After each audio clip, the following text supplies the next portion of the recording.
একটা প্রডিউসার আসতে পারলো না, সে আসতে পারবে যার কার্ড আছে। নির্বাচনের পরের দিনই দুই পক্ষ আবার এক হয়ে যায়। যেহেতু এটা কেপিআই ভুক্ত এরিয়া, আমরা ইচ্ছা করলেই কোনো কিছু করতে পারি না, পারমিশন লাগে। আমরা যাই করি তো উপরে যার নিয়ম এমডি মহোদয় যেটা বললেন এবং আমরা সবাই মিলে একমত হলাম, সেটা হচ্ছে যে সুস্থ সুন্দর একটা নির্বাচন পরিচালনা করার জন্য যত সিস্টেম মানা যায় সমস্ত সিস্টেম আমরা মানতেছি।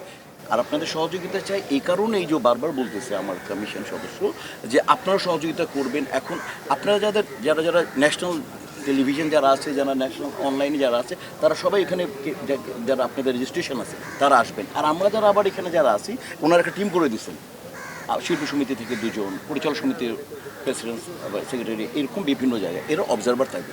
যদি কোনো আমাদের কোনো শিল্পী, আমি দেখবো সেটা, শিল্পী সমিতি প্রতিনিধিরা দেখবে প্রবলেম, একটা প্রডিউসার আসতে পারলো না, সে আসতে পারবে যার কার্ড আছে। ওইভাবে করে প্রত্যেক প্রতিনিধি থাকবে, অবজারভার সারাক্ষণ থাকবে, এভাবে ইনশাল্লাহ। আর আইন শৃঙ্খলা বাহিনী থাকবে শিল্পীদেরকে ওইখানে গেটে, যারা ওইরকম জানে কারা কারা ঢুকবে, সিনিয়র জুনিয়র যারা আছে তাদের ওইভাবে কি তার কার্ড দিকে পিন করে। আশা করি খুব সুন্দর একটি নির্বাচন হবে, সুষ্ঠু এবং হৃদ্যতাপূর্ণ, এবং নির্বাচনের পরের দিনই দুই পক্ষ আবার এক হয়ে যায়। আমার ধারণা না, আমি বিশ্বাস। অভিজ্ঞতার থেকে বলছি এটা হবেই।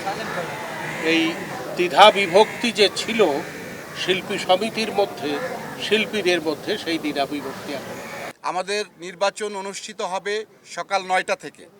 সকাল 9টা থেকে 6টা পর্যন্ত, মাঝখানে 1 ঘন্টার নামাজের বিরতি আছে, জুম্মার নামাজের বিরতি আছে 1 ঘন্টা। এরপরে হচ্ছে ভোট গণনা। আর দ্বিতীয়ত হচ্ছে যারা সংবাদ সংগ্রহের জন্য যারা আসবেন তাদের ব্যাপারে সিদ্ধান্ত হচ্ছে যে যারা বাংলাদেশ সরকারের তথ্য মন্ত্রণালয়ের নিবন্ধিত যারা পত্রিকা চ্যানেল যারা আছেন, তারা সেই লিস্ট গেটে থাকবে আইনশৃঙ্খলা বাহিনীর কাছে। সেই লিস্ট দেখে এবং আপনাদের স্ব প্রতিষ্ঠানের আইডি কার্ড দিয়ে আপনারা সংবাদ সংগ্রহের জন্য ভিতরে ঢুকবেন। আর হচ্ছে যে